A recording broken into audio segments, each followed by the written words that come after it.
আচ্ছা, তোমাদের মনে আছে আমি তোমাদের বলেছিলাম আমাদের অপুর বিয়ে ঠিক হয়ে গেছে। বেশ কয়েক মাস ধরে ছেলে আর মেয়ে প্রেমও করছে চুটিয়ে। তো ফাইনালি বিয়ের কার্ড চলে এসেছে। একটা বিয়ে নিয়ে দেখবে অনেক আশা থাকে বাড়ির প্রত্যেকটা মানুষের, শুধু যার বিয়ে হয় তার নয়, বিশেষ করে পরিবারের মানুষের আরও বেশি আশা থাকে, বেশি আনন্দ থাকে। এটা করব, ওটা করব, সাজুগুজু করব, খাওয়া দাওয়া করব, জমিয়ে আনন্দ করব, সেই সাথে বাড়ি ভর্তি লোক হবে, কতই না মজা হয় না।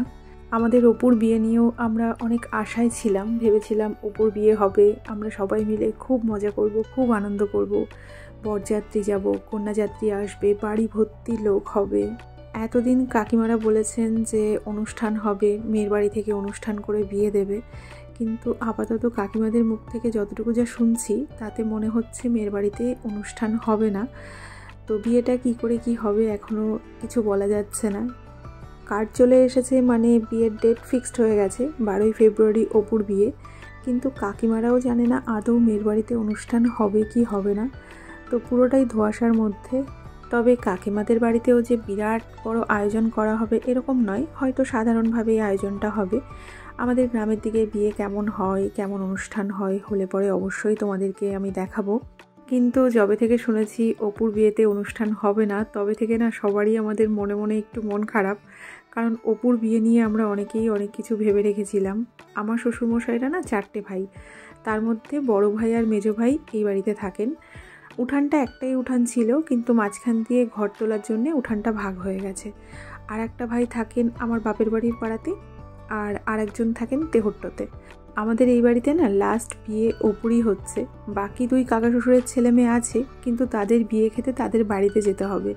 আর বাড়ির ওপরে বিয়ে হওয়ার মজাই আলাদা, বাড়িতে থেকে আনন্দ করার মজাই আলাদা হয়, সেটা তো বলার অপেক্ষা রাখে না। তো সেই জন্যে স্বাভাবিক সবারই একটু মনটা খারাপ হয়ে গেছিলো, সেই সাথে আমাদের অপুরও মন খারাপ। কারণ বিয়ে নিয়ে সবারই দেখবে কিছু না কিছু আশা থাকে। কেউ হয়তো বিয়েতে 50,000 খরচা করে অনুষ্ঠান করে, আবার কেউ 5 লাখ খরচা করে অনুষ্ঠান করে, কিন্তু যে আনন্দটা হয় না সেটা কিন্তু একই রকম হয়। তবে অনুষ্ঠান যেমনই হোক না কেন, আমার যতটুকু আনন্দ করার আমি ততটুকু করেই নেব।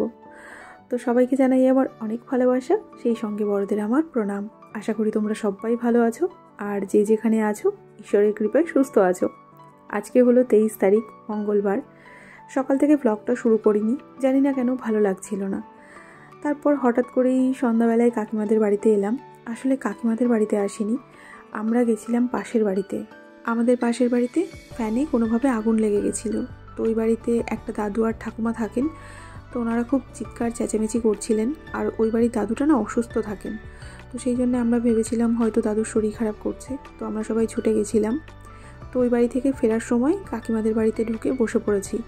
তো দেখলাম আনন্দ কার্ড নিয়ে এসেছে। তো কার্ডগুলো নিয়ে আমরা এখন দেখতে আরম্ভ করেছিলাম, তারপর সবাই মিলে ভাঁজ করতে শুরু করে দিলাম।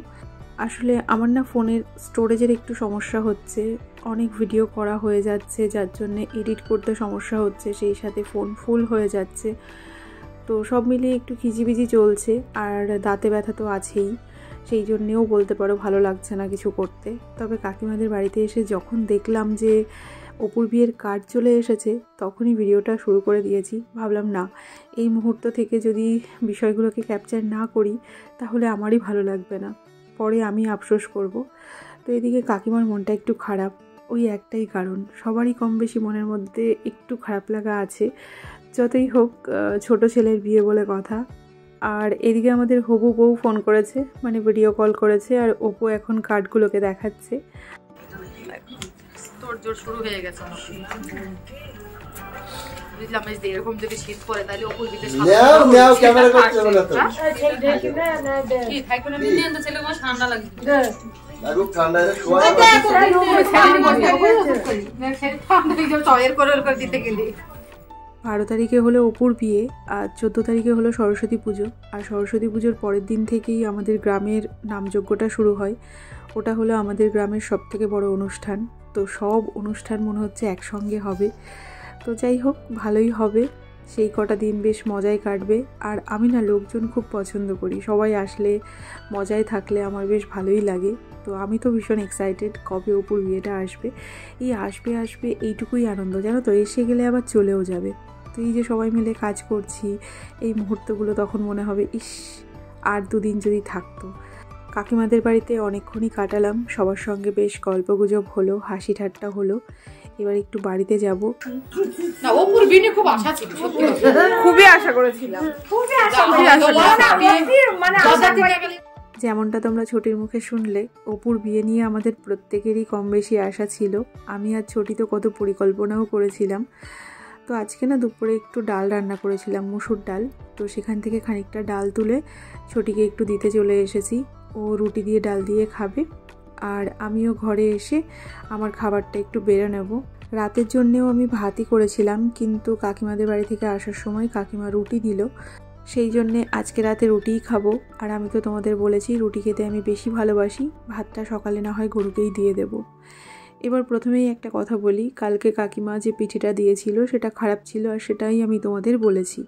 আজকে কাকিমা আমাকে টাটকা রুটি দিয়েছে, সেটাই আমি তোমাদের বলছি।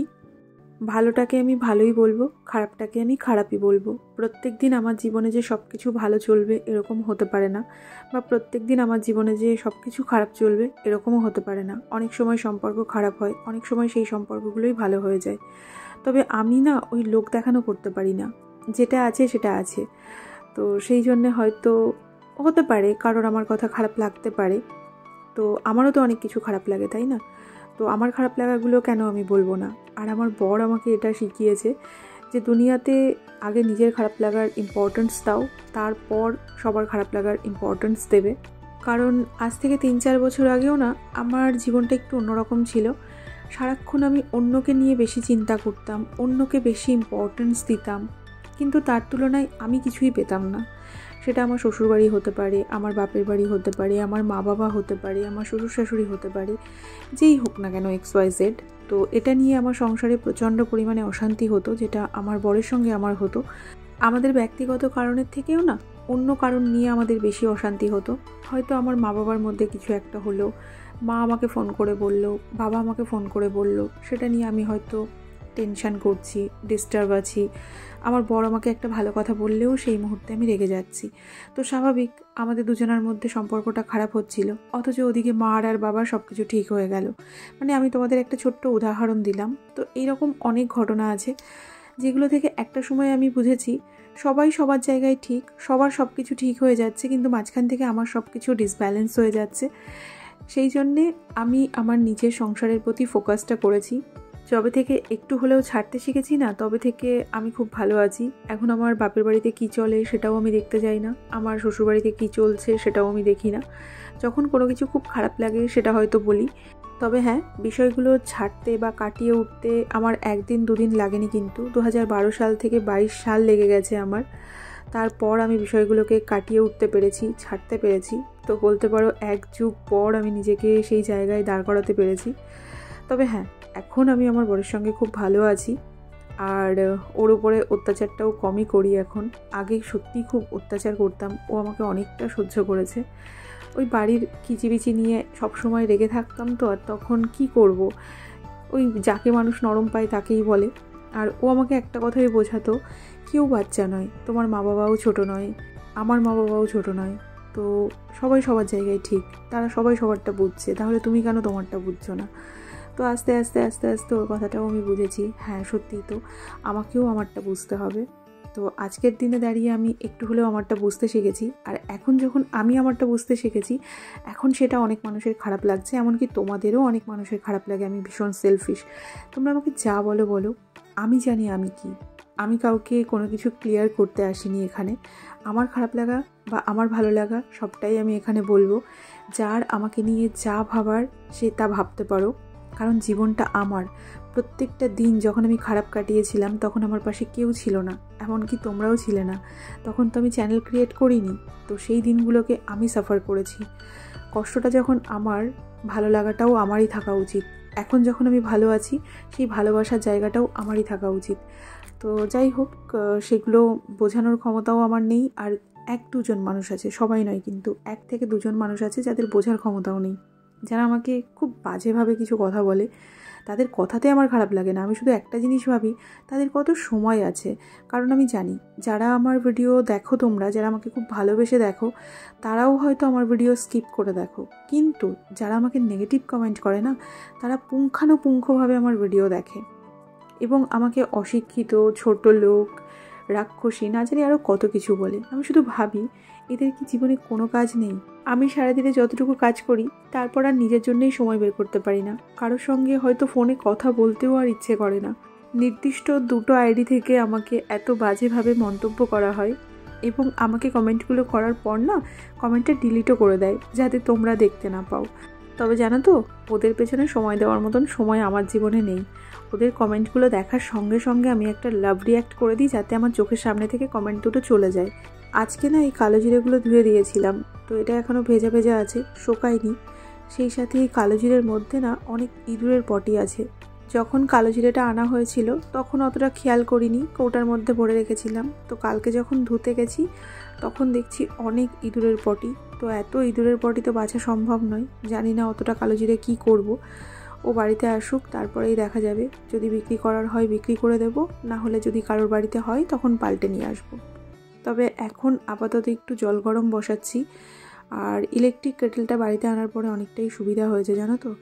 সেই সাথে একটা গ্লাস আর লবণ নিয়ে এলাম।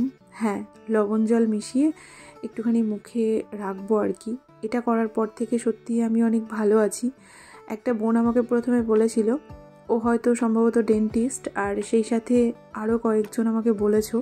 কাজটা করার পর থেকে সত্যি আমি খুব ভালো আছি আর আমার অনেকটা উপকার হয়েছে। তোমরাও অনেকে আমাকে বলছিলে তোমাদেরও আক্কেলমারির দাঁত উঠছে, দাঁতে ব্যথা হচ্ছে, তো তোমরাও এরকম লবণ জল মিশিয়ে মুখের মধ্যে রাখতে পারো। আমার মনে হয় তোমরাও অনেকটা উপকার পাবে। তবে এদিকে জলটা মনে হয় একটু বেশি গরম হয়ে গেল, দাঁড়াও একটু ঠান্ডা জল নিয়ে আসি। তো আমি একটুখানি ঠান্ডা জল নিয়ে এলাম। এবার জলটা একটু মিশিয়ে নিই। এবার মনে হচ্ছে জলটা একটু বেশি ঠান্ডা হয়ে গেল, দাঁড়াও একটু গরম জল দিয়ে দিই। এই করি রাত্রিবেলায় জানো তো। এখন কিন্তু খাওয়ার পরই বসিনি, খাওয়া দাওয়া করে ঘরে গিয়ে এডিট করছিলাম। এখন ঘড়িতে বাজে 1টা মতো, 1টার সময় এসে এখন আমি এইগুলো করছি আর কি। তো এখন একটু মুখে দিয়ে দেখি, এবার মনে হচ্ছে ঠিকঠাক আছে। তো এবার মুখের মধ্যে একটু জল নিয়ে যে সাইডে ব্যথা সেই সাইডটা ফুলিয়ে আমি একটু বসবো। তবে হ্যাঁ, আজকে কিন্তু রাত্রিবেলায় নেল পালিশও পরেছি, তবে অনেক দিন পর পরলাম। তবে হ্যাঁ, আজকে আমি যে কথাগুলো বলেছি সেটা 1 থেকে 2টো মানুষের উদ্দেশ্যে বলেছি, এবং আমি যে কথাগুলো মাঝে মধ্যে বলি ওদেরকে উদ্দেশ্য করেই বলি। বাকি তোমাদের কাউকে উদ্দেশ্য করে আমি কিছু বলি না। তোমরা যদি ভালোভাবে আমাকে কোনো কথা বলো বা কোনো কিছু শেখাও, সেটা আমি অবশ্যই করার চেষ্টা করি। কিন্তু হ্যাঁ, একটা কাজ তো কোনো মানুষ সঙ্গে সঙ্গে করতে পারে না, বা আমিও যদি তোমাকে কোনো কিছু বলি করতে, তুমি কিন্তু সেটা সঙ্গে সঙ্গে করতে পারবে না। তো যাই হোক, এইটুকুই বলবো যে সবার উদ্দেশ্যে কথাগুলো নয়, 2-1টা মানুষের উদ্দেশ্যে কথাগুলো যারা আমাকে খুব বাজেভাবে মন্তব্য করে। জলটা মুখ থেকে ফেলে এলাম, বেশিক্ষণ রাখতে পারছি না, রাখলে পরে ওই জায়গাটা ভীষণ ব্যথা করছে। আমার কিন্তু দাঁতটা বেরিয়েছে, কিন্তু ওই জায়গাতে না আর জায়গা নেই। তো ও যখনই ওপরে উঠতে চাইছে তখনই আমার ওপরের ওই মাংসে লাগছে, আর ওখানে কেমন একটু ঘা মতো হয়ে গেছে। তো সেই জন্যে ওই জায়গাটা খুব ব্যথা হয়েছে, আর মুখ ফুলিয়ে থাকলে ব্যথাটা আরও বেশি করছে। তো কিছুক্ষণ রাখছি, তারপর ফেলছি, আবার কিছুক্ষণ রাখছি। তো এরকম করে আমি অনেকটা আরামও পাচ্ছি, সেই জন্যে এটা আমি করছিও। তো এটা আমি আরও কয়েকবার করব। সেই সাথে এখনও আমার রাতের কাজ শেষ হয়নি। তো চলো, আজকের মতো ব্লগটা আমি এখানেই শেষ করছি। সবাই সাবধানে থেকো, নিজেদের খেয়াল রেখো। Tata and good night.